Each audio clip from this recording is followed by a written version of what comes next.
ઓહો, બગદાણાથી ચોટીલા 192 કિલોમીટરની યાત્રા ધડતા ધડતા.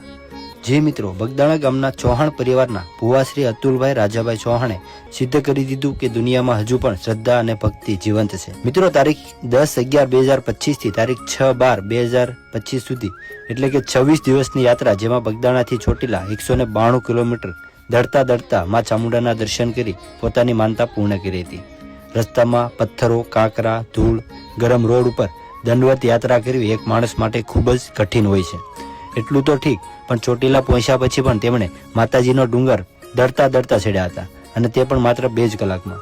ચોટીલાવાળીમાં ચામુંડાના દર્શન કરી અને તેઓ તારીખ 6/12/2025ના રોજ બગદાણા ગામે પરત ફર્યા હતા. અને બગદાણા ગામના લોકોએ પણ શ્રી અતુલ ભગતનું હર્ષોલ્લાસથી સામયું કરી તેમની આખા ગામમાં શોભાયાત્રા કાઢી હતી. અને અંતમાં તેઓ પૂજ્ય ભજનદાસ બાપાના આશ્રમે જઈ અને બાપાને દંડવત પ્રણામ કર્યા હતા. તો મિત્રો, શ્રદ્ધા અને વિશ્વાસ હોય તો દરેક કઠિન પરીક્ષામાંથી પાર ઉતરીને મોક્ષ પામી શકાય છે. તો મિત્રો, વિડીયો ગમે તો વિડીયોને લાઇક, શેર અને ફોલો કરવાનું ભૂલતા નહીં. કમેન્ટમાં તમારું મંતવ્ય જરૂરથી જણાવજો. બાપા સીતારામ.